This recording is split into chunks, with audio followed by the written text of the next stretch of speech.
നമ്മൾ ഇന്ന് ഈ ഒരു വീഡിയോയിലൂടെ നോക്കാൻ പോകുന്നത് വളരെ വെറൈറ്റി ആയ ഒരു ഹൊറർ സിനിമയാണ്. ഇങ്ങനെ ഒരു സിനിമ നിങ്ങളുടെ കരിയറിലെ കണ്ടിട്ടുണ്ടാകും. ലോക സിനിമയിൽ കള്ളിയങ്കാട്ട് നീലിയാണെങ്കിൽ ഇതിലെ ക്യാരക്ടറിന്റെ പേര് കള്ളിയങ്കാട്ട് വാസന്തി എന്നാണ്. ഇതൊരു സിനിമ തന്നെയാണ് അല്ലെങ്കിൽ ഇനി ബംഗാളികളുടെ റീൽസ് ആണോ എന്ന് പെട്ടെന്നൊരു ഡൗട്ട് തോന്നി. പക്ഷെ ഇതൊരു 1.5 മണിക്കൂറുള്ള ഒരു ഹൊറർ സിനിമ തന്നെയാണ്. സിനിമ തുടങ്ങുമ്പോൾ തന്നെ കള്ളിയങ്കാട്ട് വാസന്തിയുടെ ഒരു ഭീകര ഇൻട്രോ പറയും. കള്ളിയങ്കാട്ട് വാസന്തി വളരെ ടെററാണ്. വാസന്തിയുടെ വീട്ടിൽ ആര് വന്നാലും പിറ്റേ ദിവസം ചത്തുപോകും എന്നെല്ലാം പറയുന്നു. പിന്നീട് ഒരു ചായക്കട കാണിക്കും. ഈ വരുന്നതാണ് സിനിമയിലെ നായകൻ ക്യാരക്ടർ. ആളൊരു നോവലിസ്റ്റാണ്. പിന്നീട് ഇവർ സംസാരിക്കുന്നു.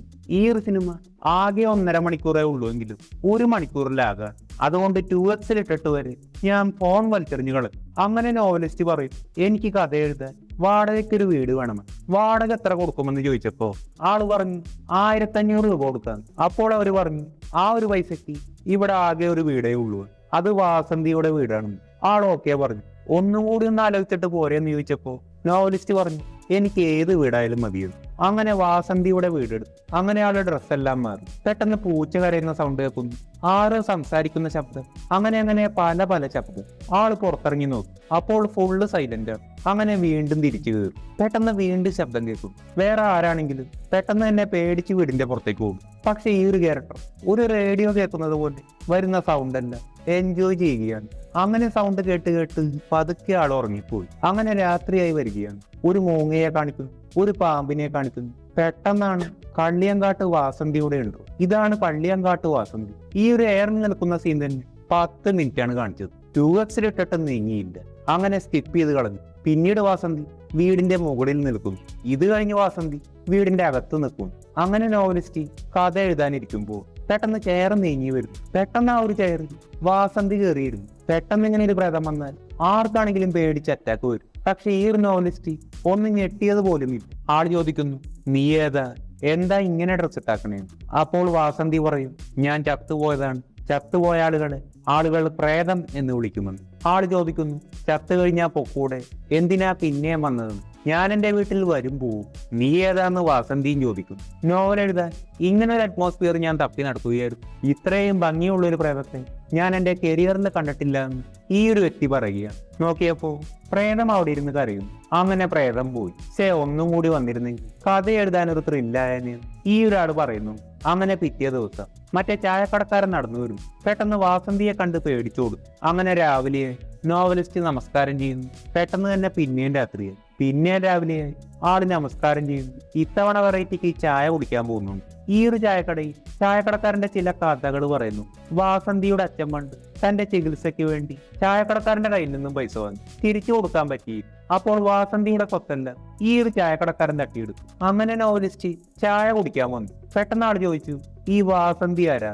വാസന്തിയുടെ ഫാമിലി ഇപ്പോൾ എവിടെയാണ്? ചായക്കടക്കാരൻ പറഞ്ഞു അവരെല്ലാം ചത്തുപോയി. കൂലിപ്പണിക്കാരൻ രാജന്റെ മകളായിരുന്നു ഈ പറഞ്ഞ വാസന്തി എന്ന്. അമ്മ ചെറുപ്പത്തിലെ മരണപ്പെട്ടു. വാസന്തിയുടെ എല്ലാം രാജനായിരുന്നു. വാസന്തിയുടെ അച്ഛൻ ഒരു ദിവസം വാസന്തി അങ്ങ് തട്ടി, എന്നിട്ട് സ്വയം ചത്തു. ഇതൊക്കെ താൻ കണ്ടു, പോലീസിനെ വിളിക്കണ്ടേന്ന് പറഞ്ഞു നോവലിസ്റ്റ് വളരെ ചൂടായി അവിടെ നിന്ന് പോവുകയാണ്. ചായക്കടക്കാരൻ വളരെ ദേഷ്യത്തിൽ നോക്കുന്നു. അങ്ങനെ ഇന്റർവെല്ലായി. പിന്നീട് രാവിലെയാവും, വീണ്ടും രാത്രിയാവും. കുറച്ചാളുകൾ നടന്നു വന്നപ്പോ പെട്ടെന്ന് വാസന്തിയെ കണ്ടു. എല്ലാരും പേടിച്ചു. അങ്ങനെ വീണ്ടും ഇടിവെട്ടുള്ള ഒരു രാത്രിയിൽ. പിന്നീട് വീണ്ടും മൂങ്ങ വരുന്നു, പൂച്ച വരുന്നു. ഇതിലാകെ മര്യാദയ്ക്ക് അഭിനയിച്ചത് മൂങ്ങ, പൂച്ച, പട്ടി, സൂര്യൻ, ചന്ദ്രൻ ഇതൊക്കെ തന്നെയാണ്. പെട്ടെന്ന് വാസന്തി വന്നു. ആ വന്നോ, എന്താ ഇത്രയും വൈകിയതെന്ന് പറഞ്ഞു ആളൊരു ഇന്റർവ്യൂ എടുക്കുന്നു. ആള് ചോദിക്കുന്നു ഞാനിന്ന് വാസന്തിയുടെ ചില കഥകൾ കേട്ടു, എന്താ ഇതിന്റെ എല്ലാം അർത്ഥമെന്ന്. വാസന്തി പറഞ്ഞു ആ ഒരു സ്റ്റോറി ഫുള്ള് ഫേക്കാണ്. അങ്ങനെ പ്രേതം പോയി. പിറ്റേ ദിവസം രാവിലെയായി, വീണ്ടും രാത്രിയായി. നോവലിസ്റ്റ് എന്തോ മന്ത്രം ചൊല്ലി പ്രേതത്തെ വീണ്ടും വിളിച്ചു. എന്നിട്ട് പറയുന്നു നിന്റെ കഥകൾ പറയും, ഞാനത് സിനിമയാക്കാം. അങ്ങനെ വാസന്തി ഫ്ലാഷ് ബാക്ക് പറയും. പിന്നെ രാവിലെയാവും, ഒരു അമ്പലം കാണിക്കും. വാസന്തിയും വാസന്തിയുടെ ഫ്രണ്ടും നടന്നു വരുന്നു. ഫ്രണ്ട് പറയുന്നു നിന്നെ കാണാൻ എന്ത് ഭംഗിയാണ്, അമ്പലത്തിലുള്ള എല്ലാ ആളുകളും നിന്നെ തന്നെ നോക്കിയത്. നിന്റെ അത്രയും ഭംഗി എനിക്കുണ്ടായിരുന്നെങ്കിൽ എന്തായാലും ഞാൻ സിനിമയിൽ അഭിനയിച്ചാന്, നിന്നെ കണ്ടാൽ തന്നെ സിനിമയിൽ എടുക്കുമെന്ന്. ഇങ്ങനെയെല്ലാം പറഞ്ഞ് പൊക്കി അടിക്കുന്നു. വാസന്തി പറയുന്നു ശരിയാണ്, എനിക്കും സിനിമയിൽ അഭിനയിക്കണമെന്ന്. അങ്ങനെ ഫ്രണ്ട് പറയുന്നു ഇത് നേരത്തെ പറഞ്ഞുകൂടായിരുന്നു, എന്റെ അച്ഛന്റെ ഫ്രണ്ട് ഒരു വലിയ ഡയറക്ടറാണ്, കാർത്തിക് മേനോൻ എന്നാണ് പേര്. ഈ അടുത്ത് പുറത്തിറങ്ങിയ ഉഡായിപ്പിന്റെ ഉസ്താദ് എന്ന സിനിമ ഈ ഒരു വ്യക്തി എടുത്തതാണ്. അങ്ങനെ അയാളെ കാണാനുള്ള എല്ലാം സെറ്റാക്കാമെന്ന് പറയും. പിന്നീട് ഒരു ബാങ്ക് മാനേജർ വരും. ലോൺ എടുത്ത പൈസ എല്ലാം തിരിച്ചടയ്ക്കണം, അല്ലെങ്കിൽ വലിയ പ്രശ്നമാകുമെന്ന് പറയും. പിന്നീട് നോക്കിയപ്പോ വാസന്തി ഇരുന്ന് കരയും. അഭിനയിക്കാൻ പോകണ്ടെന്ന് അച്ഛൻ പറഞ്ഞു. ഫ്രണ്ട് പറയുന്നു, ഞാൻ ഡയറക്ടറോട് പറഞ്ഞ് സെറ്റാക്കി, ഇനി എന്തായാലും വരണമെന്ന്. ഡാഡിയോട് ഞാൻ സംസാരിക്കാം. അങ്ങനെ പിന്നെ സൂര്യനെ കാണിക്കുന്നു. പിന്നീട് നോക്കിയപ്പോ ഈ ഡയറക്ടറും പ്രൊഡ്യൂസറും ചേർന്ന് വാസന്തിയുടെ വീട്ടിൽ വന്നിരിക്കുന്നു. ഞങ്ങൾ ഒരുപാട് പേരെ സിനിമയിൽ കയറ്റിയിട്ടുണ്ട്. അവരെല്ലാം വലിയ വലിയ നടികളായി, കാറായി, വീടായി, ഇങ്ങനെയെല്ലാം പറയും. ഇത്രയും ഭംഗിയുള്ള വാസന്തിക്ക് ഒരു ലേഡി സൂപ്പർ സ്റ്റാർ ആകാം, ലേഡി സൂപ്പർ സ്റ്റാർ വാസന്തി എന്നെല്ലാം പറഞ്ഞ് പൊക്കിയടിക്കുന്നു. അങ്ങനെ വലിയൊരു സ്റ്റാറായ ഞങ്ങളെ ഒന്നും മറക്കരുത്, ഞങ്ങൾക്ക് ഡേറ്റ് എല്ലാം തരണം എന്നെല്ലാം പറയുകയാണ്. പെട്ടെന്ന് അവർ ഉപദ്രവിക്കാൻ നോക്കും. അങ്ങനെ ശ്വാസം മുട്ടിച്ച് പിടിച്ചു. അങ്ങനെ വാസന്തി ചത്തുപോയി. പിന്നെ ഉള്ളത് രാജനാണ്. എന്താടാ കാണിക്കുന്നത്, കുടിച്ചു പറ്റാൻ ഓരോരുത്തന്മാര് വന്നോളൂ എന്നെല്ലാം പറയുകയാണ്. പെട്ടെന്ന് പ്രൊഡ്യൂസർ വന്ന് അവിടെ ഉണ്ടായിരുന്ന ഒരു ലാർജ് കുപ്പി എടുത്ത് രാജന് കുടിക്കാൻ കൊടുത്തു. അങ്ങനെ രാജനും തട്ടിപ്പോയി. എന്നിട്ട് അവർ വാസന്തിയെ പൊക്കിയെടുത്ത് രാജന്റെ അടുത്ത് പോയി. രാജന്റെ കൈയല്ല വാസന്തിയുടെ കഴുത്തി. അപ്പോൾ ആളുകൾ നോക്കുമ്പോൾ രാജൻ വാസന്തിയുടെ കഴുത്തിന് പിടിച്ചു കൊണ്ടു. അങ്ങനെ രാജനും ചത്തു എന്ന ആളുകൾ കരുതുമെന്ന് മറ്റേത് യൂണിവേഴ്സിലാണെങ്കിലും ആളുകൾക്ക് മനസ്സിലാവും രണ്ടുപേരെയും തല്ലിക്കൊന്നിട്ടേക്കുന്നതാണ്. പക്ഷെ ഈ ഒരു യൂണിവേഴ്സിൽ ആളുകൾ അത് തന്നെ വിശ്വസിച്ചു. രാജൻ വാസന്തിയുടെ കഴുത്തിന് പിടിച്ചു കൊന്നു. അങ്ങനെ രാജനും ചത്തു. പിന്നീട് വീണ്ടും മൂങ്ങയെ കാണിക്കുന്നു, പൂച്ചയെ കാണിക്കുന്നു, വാസന്തിയെ കാണിക്കുന്നു. ഇതായിരുന്നു എന്റെ ഫ്ലാഷ് ബാക്ക് എന്ന് വാസന്തി പറയുന്നു. ഇനി നീ കരയരുത്, സത്യം ഞാൻ പുറത്തു കൊണ്ടുവരും, എല്ലാം റെഡിയാക്ക എന്നെല്ലാം നോവലിസ്റ്റും പറയുന്നു. പെട്ടെന്ന് തന്നെ വാസന്തി പോയി. പിന്നീട് വാസന്തിയും നോവലിസ്റ്റും തമ്മിലുള്ള ഒരു പാട്ട്. പിറ്റേ ദിവസം രാവിലെ നോവലിസ്റ്റ് ചായക്കടയിൽ പോയി. എന്നിട്ട് പറഞ്ഞു, ഞാനിപ്പോൾ എഴുതുന്നത് ഒരു വെറൈറ്റി കഥയാണ്, വാസന്തിയുടെ കഥ എന്ന്. ഈ കഥയിൽ എല്ലാവരും ഉണ്ട്, പ്രത്യേകിച്ച് താനെന്ന്.